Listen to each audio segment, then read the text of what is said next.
Critical thinking in health care.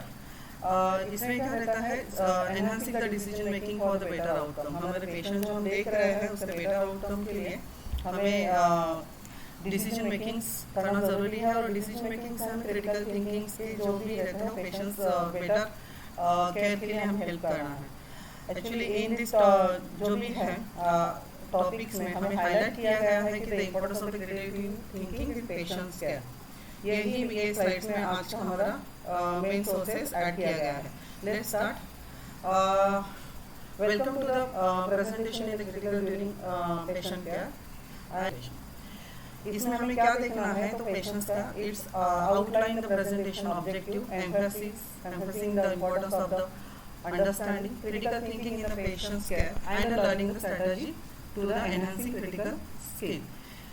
आज की इसमें हम जो क्रिटिकल थिंकिंग टॉपिक जो है सेशन वेबिनार में हम वो सब लर्न करेंगे कि पेशेंट्स के अंडरस्टैंडिंग जो भी क्रिटिकल थिंकिंग क्या है पेशेंट्स के बारे में वो हम अंडरस्टैंड करेंगे, और learning of the strategies to enhance the critical skill क्या होती है, ये सब चीज़ें हम आज के टॉपिक में हम सीखने वाले हैं। What is the critical thinking? Critical thinking is definition अगर देखा जाए तो critical thinking in the contents of the health care is the ability to analyse informations, evaluate arguments and make informed decision. That means हमें analyse करना है, informations जो भी है डिस्कस होना है, उसके जो भी आर्गुमेंट्स होंगे, जैसे एज ए सिस्टम में हूँ, डॉक्टर्स है, मेरे फिजियोथेरेपी अगर एक पेशेंट्स है तो उसके दिखे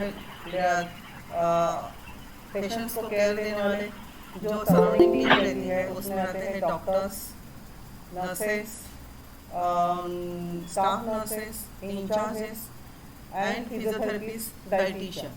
These all teams together, one patient for we are giving the combined care.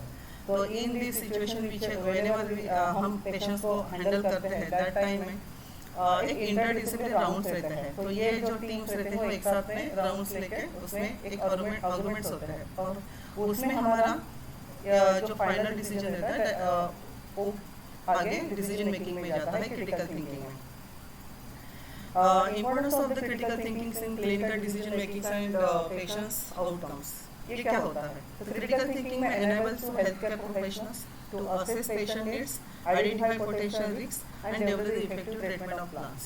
जो भी मैंने अभी आपको बताया था कि इंटरडिसिप्लिनरी राउंड्स जो मतलब हर एक हॉस्पिटल में रहेगा, आई डोंट नो, बट ये टीम में हमारा पूरा जो टीम रहता है consulting doctor, duty doctors, nurses and dietitian, physiotherapist, ये सब एक साथ में एक राउंड होता है, और वो राउंड्स में हम आइडेंटिफाई करते हैं कि पेशेंट्स की डिटेल्स जो भी है और डिटेल्स में पेशेंट्स का क्या क्या कंडीशन है, और पेशेंट्स का जो भी ट्रीटमेंट चालू है वो कौन से ट्रैक में है, और आगे जाके पेशेंट्स को बेटर रिकवरी के लिए हमें क्या करना चाहिए।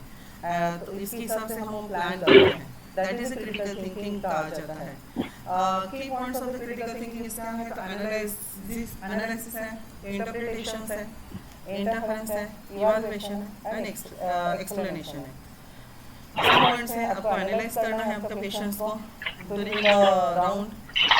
उसमें जो भी माइक किसी का तो ऑन है प्लीज।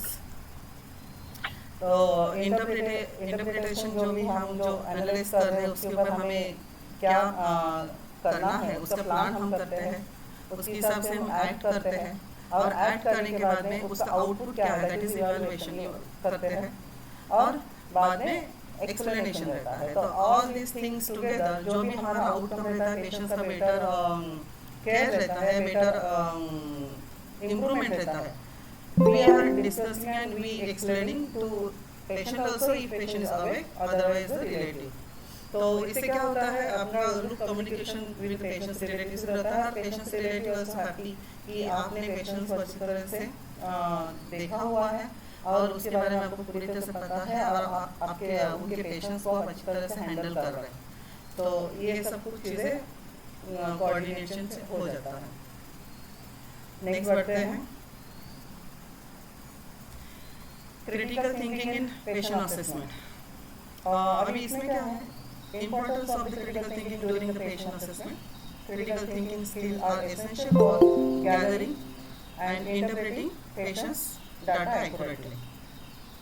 अब ये स्किल क्या है, इसमें क्या होना चाहिए क्रिटिकल थिंकिंग में हमारे पास पहले क्या होना चाहिए, gathering and interpreting the patients data accurately. हम अगर पेशेंट्स का अच्छी तरह से जो भी पेशेंट्स का फाइल लेते हैं, फाइल अगर अच्छी तरह से देख रहे हैं, पेशेंट का केस स्टडी बराबर से कर रहे हैं, पेशेंट्स के डायग्नोसिस हम देख रहे हैं, पेशेंट्स के ट्रीटमेंट्स देख रहे हैं, दिस ऑल होल सर्कल्स में रिलेटेड पेशेंट्स की जो भी असेसमेंट डॉक्यूमेंटेशन जो है या डाटा जो भी है, we are assessing that and उसके हिसाब से हम आगे ऐड करते हैं कि ये पेशेंट्स क्रिटिकल थिंकिंग मतलब कितना तक हमें इसको केयर देना चाहिए, अदरवाइज कहाँ पर वी आर लैकिंग्स है और हमें इम्प्रूव करने के लिए हमें और स्टेप्स क्या लेनी चाहिए। तो ये मतलब होने के बाद वाली चीज़ें नहीं है, होने मतलब पेशेंट्स को कुछ भी इश्यूज होने से पहले वाली जो situation we are tackling that is critical thinking से रहता है मोस्ट ऑफ। तो most of the patients assessment is a very crucial roles में आ जाता है। अभी इसमें example of the critical thinking skill is in actions में क्या है, observing patients symptoms, analysing medical history and identifying the potential health risk. Same जो मैंने अभी आपको बताया था, पेशेंट्स को ऑब्जर्व करना है, जो भी पेशेंट्स के सिम्टम्स है रेगुलर बेसिस में पेशेंट्स का जो हम देख रहे हैं डे बाय डे में, तो हमें चेंजेस पता ही चल जाते हैं। उसमें अनदर्स अगर पेशेंट्स की कुछ सिम्टम्स मिलते हैं हमें, तो उसका हमें पेशेंट्स के पास हिस्ट्री या रिसेंट जो भी ऑन एडमिशन आता, समझो पेशेंट 1-2 दिन पहले से हमारे पास है, तो हमें वी आर अंडरस्टैंडिंग कि कुछ तो अलग से सिम्टम्स फाइंडिंग्स है, तो analysing the medical history and identify the potential health risk. तो ये न्यू सिम्टम्स फाइंडिंग्स अगर हमें मिल रहा है तो हम एनालाइजिंग मेडिकल हिस्ट्री से कर लेते हैं, जो भी प्रीवियस हिस्ट्री उसका है, तो उसके हिसाब से हमें न्यू अगर कुछ रिस्क है, हेल्थ रिस्क है पेशेंट्स का, तो वी इजीली टैकल कर पाते हैं।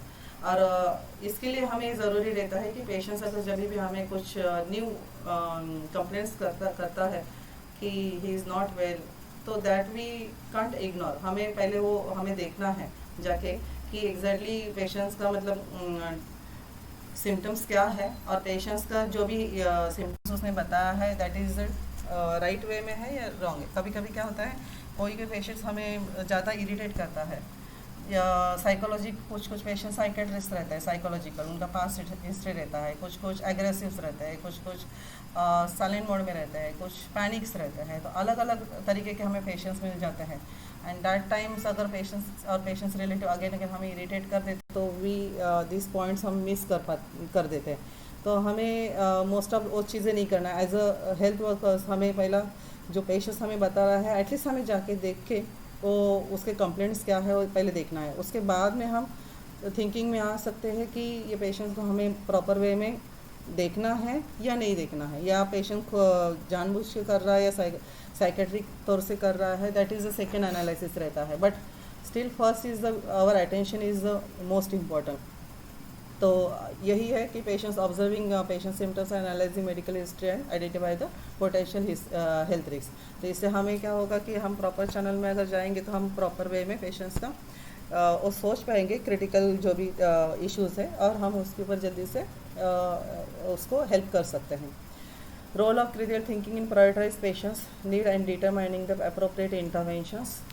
इसमें क्या है, तो critical thinking allows the health care professionals to prioritise patient care activities based on the severity of the patient's condition and the potential impacts on their health outcomes।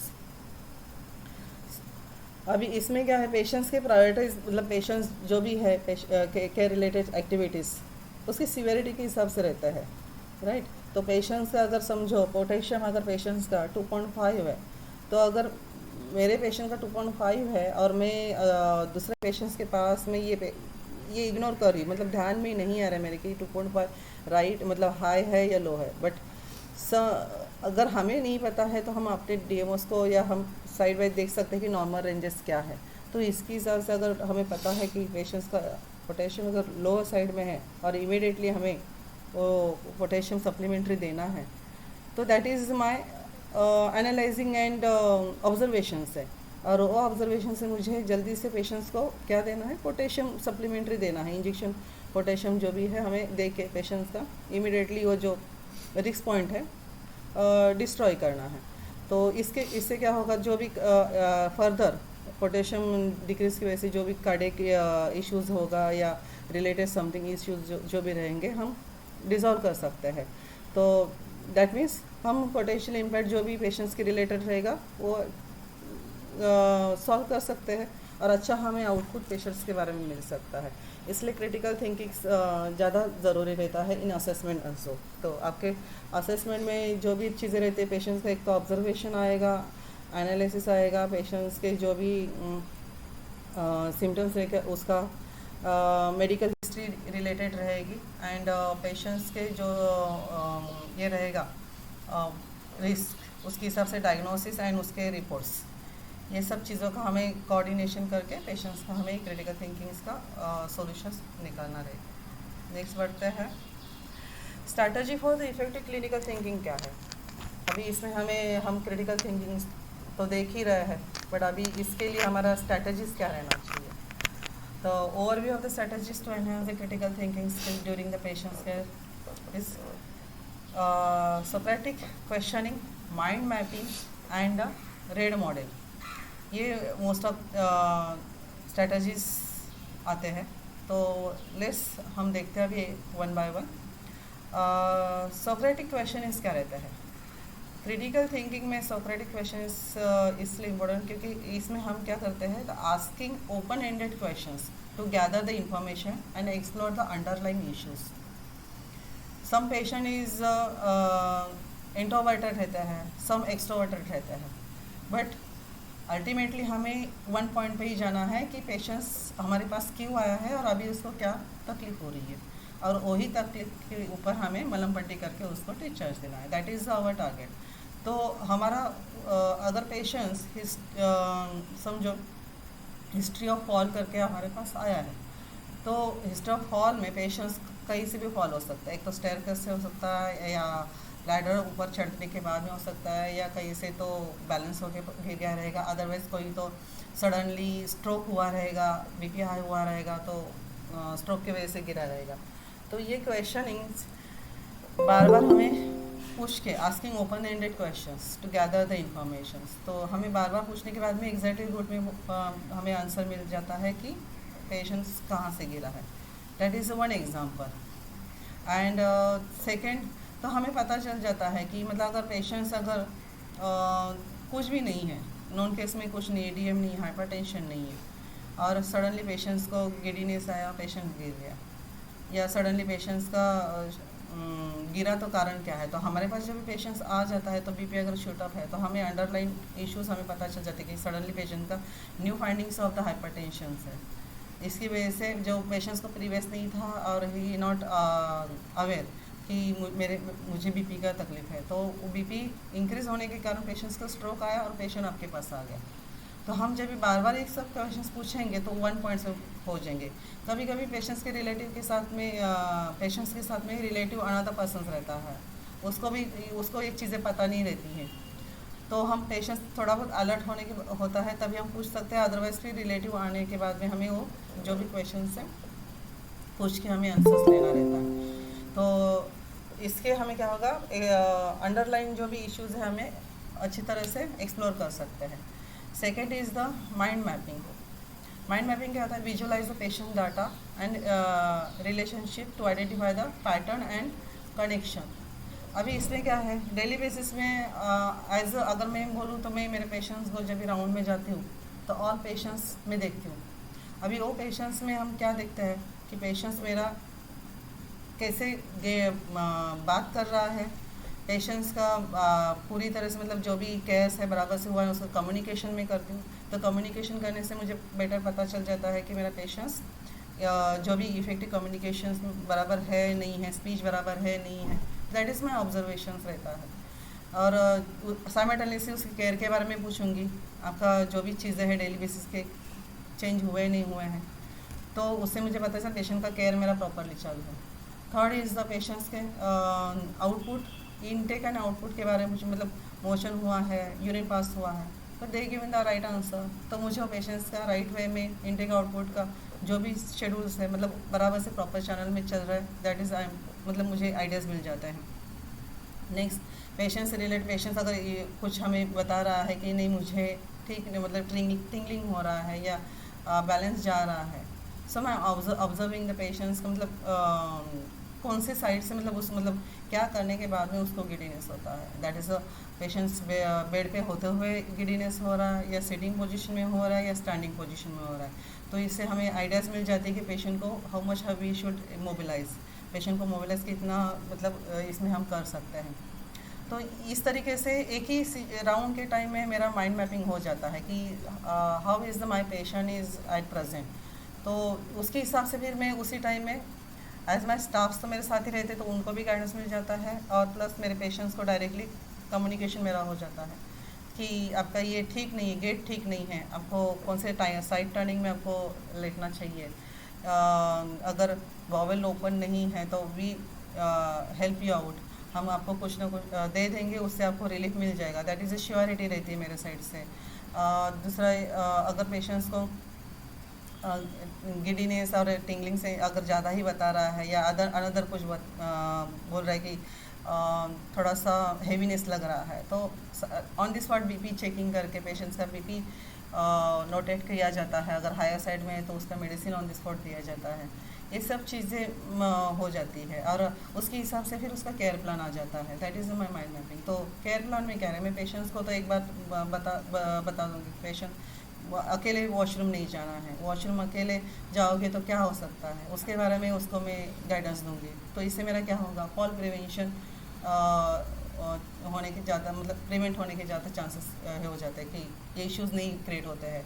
Second, patients को मैं awareness देती हूँ कि आपको अगर अभी जो medicine दिया है तो उससे आपको ठीक लगेगा बट नहीं हुआ तो आप आगे हमारे से वापस बात करना है, बताना है, या सेंस स्टाफ है तो उसको आप इमीडिएटली बताना है 1-1.5 घंटे के बाद। तो उससे लूप कम्युनिकेशन कोऑर्डिनेशन कम्युनिकेशन हो जाता है। तो पेशेंट्स अवेयर रहता है कि मुझे 1 घंटे में अभी ठीक लगेगा, तो 1 घंटे में नहीं ठीक लगा तो फिर एटलीस्ट मैं मेरे स्टाफ को बता दूँ तो वो मुझे आगे से देख लेंगे। क्या है, कौन से भी मेडिसिन हम अगर पेशेंट्स को दे रहे हैं तो उसका लाइफ टाइम के हिसाब से हमें half an hour minimum 1 hour maximum रहता है। तो इंश्योर करना है कि 1 घंटे के बाद मेरा पेशेंट स्टेबल है कि नहीं, अगर स्टेबल नहीं है तो उसका नेक्स्ट मेथड हमें यूज़ करना ज़रूरी रहता है।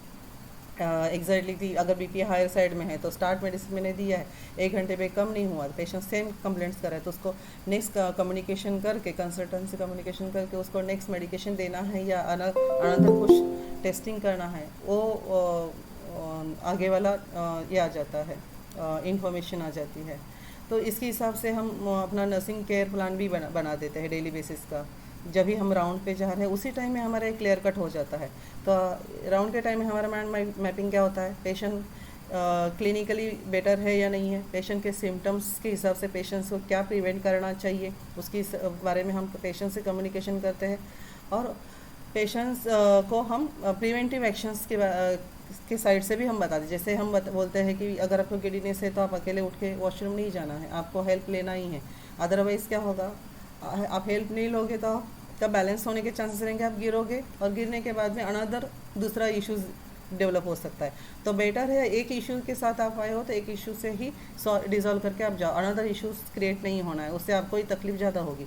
अगर ये पैटर्न में हम अगर पेशेंट्स को हम बताते हैं तो वो अच्छी तरह से सुन लेते हैं, और हम डेली बेसिस से पेशेंट के पास जा रहे हैं तो they are as a friend like ही हमारे से बात करते हैं। तो एक हाथ दूसरा रिलेटिव या पेशेंट्स थोड़ा रहते हैं psychic point of view, but हमें उनको भी हम इग्नोर नहीं कर सकते, हमें अपना काम करना है, राइट। इस केसेस से माइंड मैपिंग आपका होना चाहिए। Third is the RAD model, recognize the assumptions, evaluating the arguments and drawing the conclusions in clinical decision making। अपना रेड मॉडल में क्या होना है, रिकग्नाइज द assumptions। हमें पेशेंट्स अगर कुछ बताए तो हम अज्यूम मतलब हमें सोचना है कि एग्जैक्टली क्या एग्जैक्टली पेशेंट के साथ में हो रहा है, और इन्वेस्टिगेशंस भी हम देख रहे हैं पेशेंट्स के, राइट। तो उसके हिसाब से पेशेंट्स का behaviour and all this things वो हमें देख के हमें सोचना है।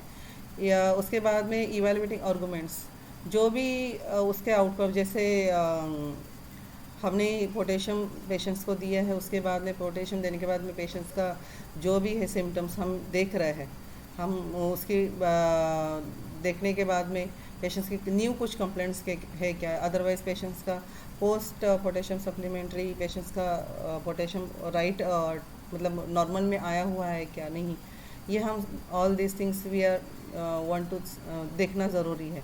एंड इवैल्यूएटिंग आर्गूमेंट्स, ये जो है हम पेशेंट्स हम डिस्कशन कर रहे हैं, पेशेंट्स को हम ट्रीटमेंट दे रहे हैं और उसके बाद में हम ऑब्जर्वेशन कर रहे हैं, तो ये सब जो चीज़ें हैं उसके बाद हम करने के बाद हमें इवैल्यूएशन ज़रूरी है कि हम जितने भी चीज़ें पेशेंट्स के बारे में केयर रिलेटेड किए हुए हैं, जैसे मैंने पोटेशियम दे दिया, पेशेंट को केयर दिया, पेशेंट से कम्युनिकेशन किया, पेशेंट्स को प्रिवेंटिव एक्शन सब एक्सप्लेन किए, तो ये लास्ट पॉइंट में हम पेशेंट्स कहाँ तक पहुँचे, मतलब कितना तक पेशेंट्स को उसका हेल्प हुआ है, वो सब चीज़ें एक साथ में कोरिलेट करके हमें फाइनली डिसीजन में क्लिनिकल डिसीजन मेकिंग होता है कि एग्जैक्टली इतना सब चीज़ें करने के बाद में पेशेंट्स को कहाँ तक ठीक लगा है या बेटर फील कर रहा है या और कुछ पेशेंट्स रिलेटेड वर्क हमें करना है। तो ऐसे स्टेप बाय स्टेप हम पेशेंट्स को बेटर केयर प्रोवाइड कर सकते हैं। ओके, तो this is the strategy for the effective critical thinking. I hope कि आपको ये समझ में आ रहेगा। First is Socratic questioning, bar bar patients को हमें जब भी न्यू पेशेंट्स आते हैं तो उस टाइम में हमें बार पूछ के हमें उससे प्रॉपर वे में पूरा डिटेल्स लेना है, माइंड मैपिंग करना है, राउंड के टाइम में पेशेंट से बराबर कम्युनिकेशन करके या उससे उसी टाइम में हमारा पूरा डिटेल्स होल डे का कनेक्ट हो जाता है। एंड रेड मॉडलिंग, बाद में ऑल दीज थिंग्स हम जो कर रहे हैं उसका इवैल्यूएटिंग पैटर्न्स में हमारा आउटपुट कैसे है, पेशेंट्स रिलेटेड अच्छा है या हमें और कुछ पेशेंट्स रिलेटेड करना है। नेक्स्ट बढ़ते हैं, रियल लाइफ एग्जांपल्स अगर देखेंगे तो हमारे क्रिटिकल स्टडीज़ में case studies illustrating the critical thinking in patients care scenarios, diagnostics complex medical conditions and developing a treatment plan. इसमें अगर फर्स्ट एग्जांपल हम देखेंगे तो हमें कहाँ हमें क्रिटिकल थिंकिंग करने की ज़रूरत ज़्यादा है। तो इसमें first example is a diagnostic a complex medical condition through the systemic analysis of symptoms and test results. जो मैं अभी तक यही बता के आ रही हूँ, जैसे मेरा पेशेंट्स अगर मुझे बता रहा है कि मुझे मोस्ट ऑफ मेरे पेशेंट सिस्टम मुझे ठीक नहीं लग रहा है, कुछ तरह से घबराहट जैसे हो रही है, तो दैट टाइम में that patient is telling me कि दैट हिम और हर सिम्टम्स कि एट प्रेजेंट का उसका सीनेरियो ये है, तो उसी टाइम में मुझे ऑन द स्पॉट पेशेंट्स के वाइटल्स चेक करने हैं। साइमल्टेनियसली अगर ज़्यादा ही वाइटल्स में भी वेरिएशंस है तो DMOs या कंसल्टेंट डॉक्टर को इन्फॉर्म करके पेशेंट्स का जो भी रिलेटेड इन्वेस्टिगेशन हमें ट्रेस करना है, दैट इज़ हमें पेशेंट्स के जो भी मेडिकल रिपोर्ट्स है एनालाइज करना है, उसमें अगर वेरिएशंस है, समझो पोटेशियम उसका ऑन एडमिशन में अगर 2.9 है, उसको पोटेशियम करेक्शन दिए है, उसके बाद में पेशेंट का पोटेशियम 4 या 4.2 नॉर्मल रेंज में आ गया एंड सडनली 2 डेज़ के बाद में पेशेंट वापस अगर ये ट्रिगर कर रहा है, that means repetition this things chances हो सकते हैं। तो ऑन दिस स्पॉट पेशेंट्स का उस साइड से इन्वेस्टिगेशन इमीडिएटली अर्जेंट बेसिस में करके पोटेशियम रिलेटेड जो भी इशू है हम फाइंड आउट करके पेशेंट्स को इमीडिएटली पोटेशियम करेक्शन देंगे, तो ये सब डिजॉल्व हो सकते हैं। तो like this critical situation thinkings we are handling. अगर सेकेंड एग्जाम्पल हम अगर देखेंगे तो developing a treatment plan by weighing the risks and benefit of the different interventions based on patient's preferences and medical evidences। ये भी same ही track में ही जा रहा है। जैसे पेशेंट्स अगर मेरा गिडीनेस करके है तो मुझे पता है गिडीनेस है, पेशेंट वॉशरूम भेजना है नहीं भेजना है, क्योंकि गिडीनेस करके पेशेंट का कंप्लेंट हो रहा है, अगर मैं वॉशरूम भेज रही हूँ तो पेशेंट अल्टीमेटली वहाँ पर गिडीनेस होकर गिरने के चांसेस हो ही सकते हैं। अगर पेशेंट कॉन्फिडेंट है स्टिल देयर इज़ हमें रिस्ट्रिक्ट करना ही है, अदरवाइज हमें एटलीस्ट हेल्प दे के ही करना चाहिए। रिलेटिव को भी हमें इसके बारे में अवेयरनेस देना है, बिकॉज अल्टीमेटली हम जब भी पेशेंट से रिलेटेड काम करें that is not our only हमारा ही रिस्पॉन्सिबिलिटीज़ है, patients responsibilities also is there. तो हमें उनको बताना चाहिए कि जैसे हम अगर आपको बता रहे कि हाँ पेशेंट्स को एज ए प्रिवेंटिव एक्शंस क्या करना चाहिए, पेशेंट को वॉशरूम नहीं भेजना है, सपोर्ट लेना है, अगर ज़्यादा ट्रिगरिंग है तो बेड पे ही सब कुछ करना है। Ultimately they are not listening, नहीं सुनते, कोई ज़्यादा एग्रेसिव रहता है वो पेशेंट्स एंड रिलेटिव्स। तो दैट टाइम में हमें हम भी हेल्पलेस हो जाते हैं, क्योंकि हम जो करना चाहते हैं हम नहीं कर पाते हैं। तो दैट टाइम हमें वो रिलेटिव्स को पूरा रिपीटेडली एक्सप्लेन करके हम उससे रेफ्यूज़ल ले सकते हैं। बिकॉज जैसे मेरा हमारा राइट्स है, हमारी रिस्पॉन्सिबिलिटी, वैसे उनके भी राइट्स हैं, रिस्पॉन्सिबिलिटी है, तो उनका भी उतना ही उसमें इन्वॉल्वमेंट रहता है पेशेंट्स केयर में, मतलब पेशेंट्स इम्प्रूव करने में, जितना हमारा है। तो अगर वो लोग अगर सपोर्ट नहीं कर सकते, पेशेंट्स भी अगर कोऑपरेटिव नहीं है, तो हम भी क्या कर सकते हैं। तो बेटर रहता है एक रेफ्यूज़ल लेके उनको उनकी ट्रैक से हम लेके जा सकते हैं। बट दैट इज़ अपना, नहीं तो फिर क्या होता है, कोई रिलेटिव्स भी बोलते हैं, बट हमें अच्छी तरह से एक्सप्लेन करना ज़रूरी है रिलेटिव को कि हम प्रिवेंट कर रहे हो पेशेंट को ऑन दिस स्पॉट वो बेड पे। अगर वो नहीं कर सकते तो फिर रिलेटिव ऑल्सो एग्रेसिव होकर उसका अलग ही थिंकिंग हो जाता है और फिर इश्यूज़ क्रिएट हो जाते हैं। तो पहले रिलेटिव को इसमें इंक्लूड करना ज़्यादा ज़रूरी होता है।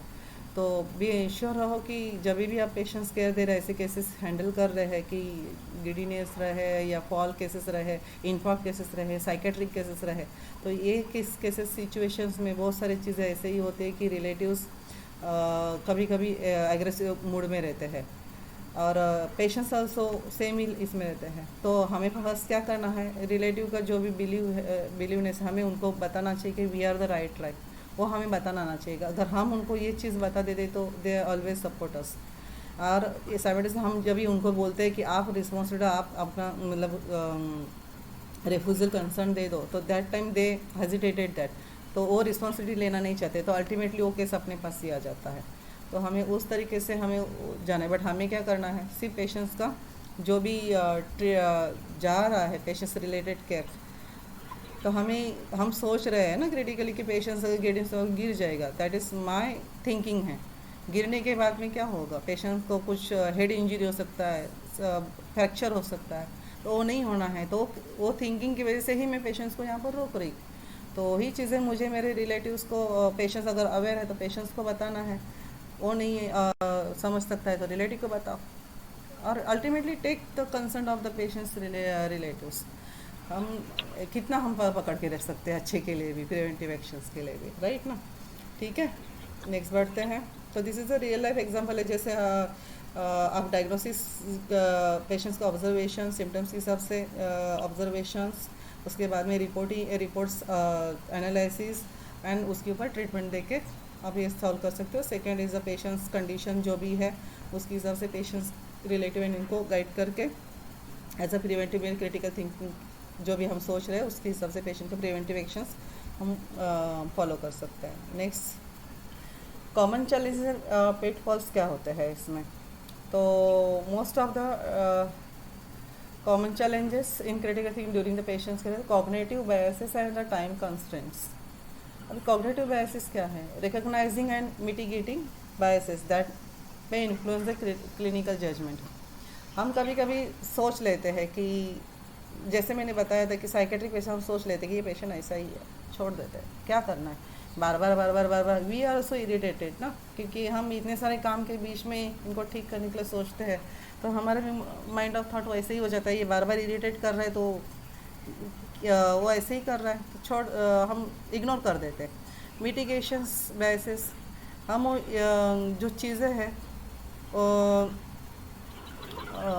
कभी कभी इग्नोर कर देते हैं।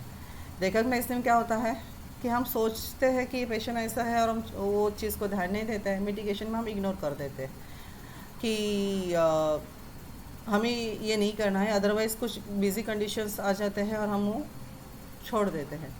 तो ये वाली चीज़ों में क्या होता है कि क्रिटिकल थिंकिंग वाला पार्ट जो रहता है वो मिसिंग हो जाता है। तो this is most of the challenging part रहता है, तो हमारे से वो होना नहीं है। फर्स्ट ऑफ ऑल हमें रिकॉग्नाइज करना ही नहीं, हमें फर्स्ट जो पेशेंट्स है उसको फर्स्ट अटेंशन देना ज़रूरी है। अगर एक आध कंप्लेंट भी बोल रहा है तो जाके एटलीस्ट वहाँ पर अटेंड तो करना है। करने के बाद में उसके एक दो वर्ड्स कम्युनिकेशन करने के बाद में हमें पता चल जाता है कि दिस पेशेंट्स इन क्रिटिकल में है या नहीं है, अदरवाइज़ उसको अटेंशन देना चाहिए नहीं देना चाहिए।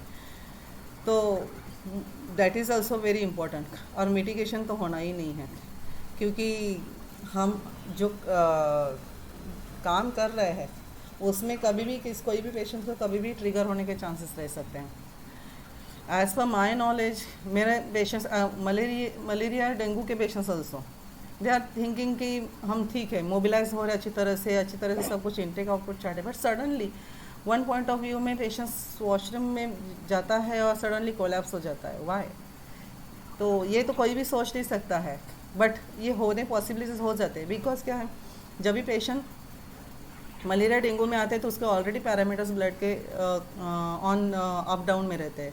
पेशेंट से प्लेटलेट्स कम ज़्यादा में आते हैं, काउंटिंग कम ज़्यादा में आते हैं, हीमोग्लोबिन्स कम ज़्यादा में रहते हैं, प्लस पेशेंट्स का फीवर सिचुएशन 3-4 डेज से चालू रहता है, उसमें उसको वीकनेस रहता है और पेशेंट्स के इंटेक्स कम रहते हैं। तो जब ही वो पेशेंट्स वॉशरूम में जाता है तभी पेशेंट्स का हाइपोस्टैटिक्स लेवल में पेशेंट जाके पेशेंट सडनली कोलैप्स हो जाता है, सिंकोप होते हैं पेशेंट्स को, दैट इज़ हाइपोटेंशन, मतलब बीपी कम हो जाता है सडनली। तो ऐसे केसेस होने के ज़्यादा चांसेस रहते हैं। तो मलेरिया और डेंगू वाले पेशेंट्स भी अगर एडमिट होते हैं तो हमें वो भी कम्युनिकेशंस एंड करना ज़रूरी है पेशेंट्स रिलेटिव के साथ में, ये पेशेंट से कि आप सडनली उठ के नहीं जाना है, लेने जाने से पहले पानी वगैरह पी के, अदरवाइज चक्कर वगैरह कर रहे हैं कि पहले देखो बेड साइड में, अगर नहीं हो रहा है तो ही किसी के हेल्प के साथ में जाओ, otherwise be wait on bed only. तो इससे क्या होगा, जो भी आगे फर्दर जो भी इश्यूज होने वाले हो वो होल्ड हो सकते हैं। Time constant, strategies for the effective decision making under pressure without sacrificing critical thinking. अभी इसमें क्या है, strategies for effective decision making under pressure, जो भी strategies we are using that is under the pressure without sacrificing the critical thinking. हमारे अभी time constant जो बोलेंगे तो हमारे पास अभी ऑन इन ड्यूटी में हमारे पास किसी के पास 8 घंटा रहेगा, किसी के पास 12 घंटा रहेगा, राइट? तो ये इस घंटे में हमारा अगर एक हाथ पेशेंट अगर क्रिटिकल ज़्यादा से ज़्यादा क्रिटिकल हो जाता है, समझो मैं एग्जांपल अगर दूंगी, मेरे पास 5 पेशेंट ऐसा असाइन स्टाफ में हूँ और मेरे पास 5 पेशेंट है और उसमें से एक पेशेंट मेरा एकदम से क्रिटिकल में, मतलब क्या बोल सकते हैं उसको, patient suddenly code blue situation में जा रहा है एंड साइमल्टेनियसली मेरा दूसरा पेशेंट्स का भी कुछ इश्यूज आ रहा है। तो इसमें मेरा टाइम कंस्टेंट कहाँ से होगा? मैं मेरे पेशेंट्स को जो क्रिटिकल है उसको ही देखूँ, बट साइमल्टेनियसली दूसरे पेशेंट्स को भी मुझे टैकल करना ज़रूरी है, तभी I want to take the help to my colleagues, क्योंकि मेरे पेशेंट्स के बारे में मुझे ही पता रहेगा। तो अल्टीमेटली दोनों भी पेशेंट्स मेरे सेफली बाहर निकलना है, that is a target achievement for me. So उस टाइम में जो स्टाफ रहेगी तो या मेरे जो भी टीएल्स रहेंगे लीडरशिप वाले, तो उनको हमें डायरेक्ट लूप कम्युनिकेशन करके उनसे हेल्प लेके मेरे दूसरे पेशेंट्स को भी उस सेम ट्रीटमेंट और सेम स्ट्रेटजी यूज़ करके उसको अच्छी तरह से बाहर लाना है सेफुली। तो ऐसे ऐसे कुछ सिचुएशंस में भी हमें क्रिटिकल थिंकिंग में सेक्रीफाइसिंग नहीं होता है। हमें जो क्रिटिकल थिंकिंग है, जो पेशेंट्स के बारे में जो भी मिल रहा है उसके बारे में हमें ऑन द स्पॉट एक्ट होना ज़रूरी है और उस सिचुएशन को ऑन द स्पॉट हैंडल भी होना ज़रूरी है, क्योंकि वो सिचुएशन वो टाइम फ्रेम में ही होती है और वो टाइम फ्रेम में ही वो पेशेंट्स को ट्रीटमेंट होना ज़्यादा ज़रूरी रहता है। अगर वो टाइम फ्रेम में अगर पेशेंट्स को नहीं ट्रीटमेंट मिला तो अनदर ट्रिगर्स होने के भी चांसेस हो सकते हैं and that is also cause to patients relatives any hyper is there, ठीक है? तो this is a common challenges and pitfalls is there, that is cognitive biases and time constraint. Next है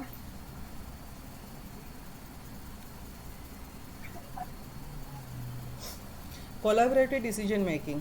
अभी importance of the collaborative and team work in crucial thinking during the patients care. इसमें क्या है, interdisciplinary teams can provide valuable insights and perspective that enhance the decision making. Before ही मैंने आपको बताया था कि IDTR राउंड्स इज देयर। अभी IDTR rounds is interdisciplinary round only.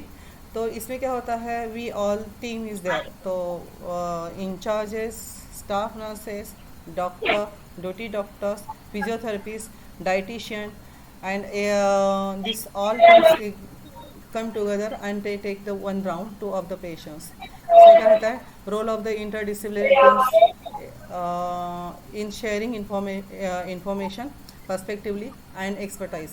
इसमें जो इंटरडिसिप्लिनरी जो टीम रहती है पेशेंट्स का राउंड लेती है और उसके ऊपर पेशेंट्स का जो भी इंफॉर्मेशन रहता है वो इन्फॉर्मेशन शेयर करते हैं एक दूसरे से, और उसमें कम्युनिकेशन इंटरनल कम्युनिकेशन होकर हम एक रूट पे पहुंच जाते हैं कि ये पेशेंट्स को कितना केयर देना चाहिए।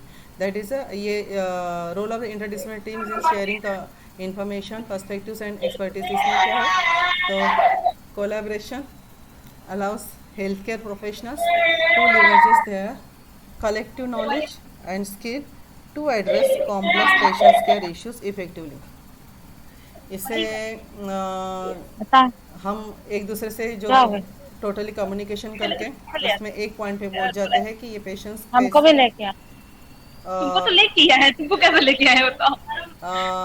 हेलो, प्लीज़ आपका जो माइक है हाँ प्लीज़, हाँ। Thank you so much. तो ये जो प्लीज़ माइक ऑफ करो आपका।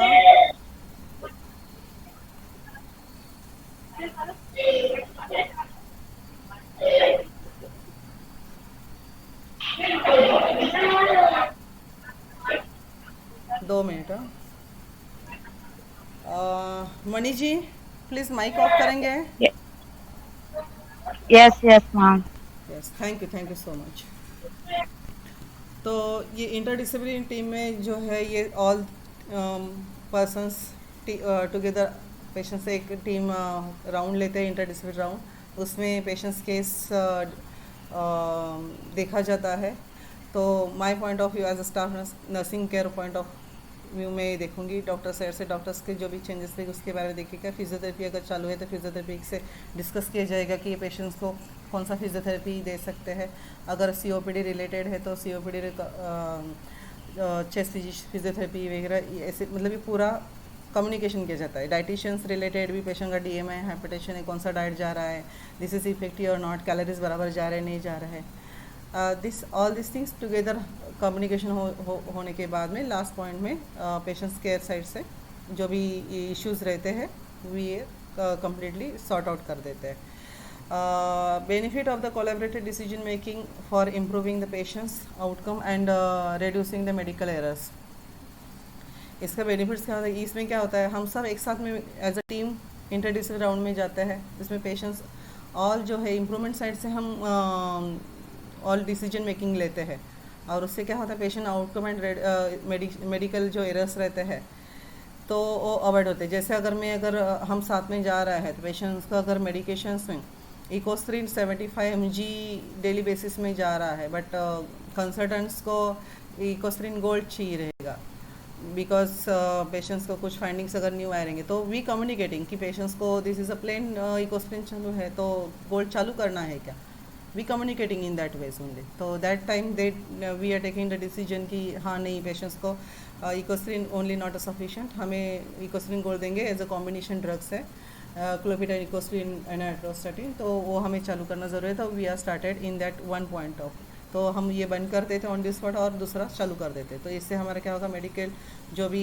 एरर्स पॉसिबिलिटीज़ भी रहते हैं दैट इज़ अवॉइड हो गया। दूसरा potassium related, potassium sodium related बोलते थे, सोडियम अगर कम है पेशेंट्स का तो दैट रिलेटेड कम्युनिकेशन हो जाता है। तो पहले ऑन एडमिशन में अगर 119 है, नेक्स्ट में इस 3% normal saline we are giving that for increasing, तो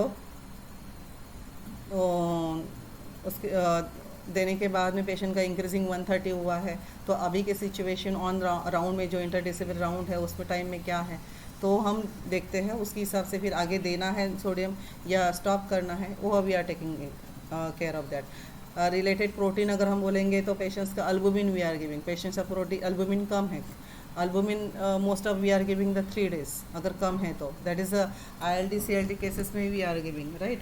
तो अगर वो कम है तो हम अगर दे रहे हैं तो अल्बुमिन तो daily basis we are checking, उसके हिसाब से आफ्टर 3 ओवर डोसेस मतलब डोज कंप्लीट होने के बाद में अल्बुमिन रीचेक करने के बाद में रिपीट देना है नहीं देना है, that decision we are taking. तो ऐसे बहुत सारी चीज़ें रहती है कि on the spot decision making हो जाते हैं और पेशेंट्स को राइट ट्रैक में पेशेंट्स का जो भी इश्यूज़ रहते हैं या जो भी पेशेंट्स कह रहते हैं ईजिली स्मूथली फॉरवर्डेड हो जाते हैं। दिस इज़ द और उसके हिसाब से कॉम्प्रहेंसिव ट्रीटमेंट प्लान हो जाता है, monitoring patient progressive more effectively हो जाता है। तो इसके हिसाब से पेशेंट को कोलैबोरेटिव डिसीजन मेकिंग कोलैबोरेशन होना ज़रूरी है, तो ये that is a very useful होता है। इथिकल कंसिडरेशन क्या रहता है, discuss of the ethical consideration in the critical thinking during the patients care, patients autonomy beneficious and non maleficious. अभी importance of the patients autonomies इसमें क्या है, तो respect to patients rights to make the informed decision about their care and treatment. हमें always ध्यान रखना है कि हम जो कर रहे हैं, तो अगर पेशेंट्स को सोनोग्राफी या CT या MRI बोले हैं तो हम कंसल्टेंट ने बताया है उस ट्रैक में हम नहीं जाएंगे, हमें उनसे भी डिस्कस करना ज़रूरी रहता है। हमें उनको बताना रहता है कि आपको ये तकलीफ़ है तो आपको ये करना ज़रूरी है, आर यू रेडी, अगर आप रेडी हो तो ही आगे हम फॉरवर्ड जाएंगे। बिकॉज का क्या क्या क्या होता है कि एक में हमें पेशेंट्स की कॉस्ट फाइंडिंग्स नहीं मिले तो दूसरा चीज़ें कर लेते हैं, दूसरा में नहीं मिला तो तीसरा में, बट वो कॉस्ट फाइंडिंग्स की वजह से पेशेंट्स का फाइनेंशियल बर्डन भी बढ़ जाता है, और वो फाइनेंशियल बर्डन एक साथ में बढ़ेगा तभी फिर रिलेटिव्स बोलना शुरू कर देते कि हमें किसी ने कुछ बताया ही नहीं। तो बेटर वे रहता है कि जब भी हम पेशेंट्स ऑन द एडमिशन में रिसीव करते हैं वहाँ से हमारा प्रॉपर कम्युनिकेशन पेशेंट से होना ज़रूरी है। तो हम जो भी पेशेंट्स हमारे एक्चुअली कंसल्टेंट हमें ऑर्डर दे रहे हैं, हमारा DMO ने जाके हमारे पेशेंट्स रिलेटिव को हमें पेशेंट्स हैं रिलेटिव से कम्युनिकेट करें। कभी कभी DMOs बिजी हो जाते हैं, दे आर फॉरगेटिंग, तो हमारा भी एक रोल बनता है साइमल्टेनियसली।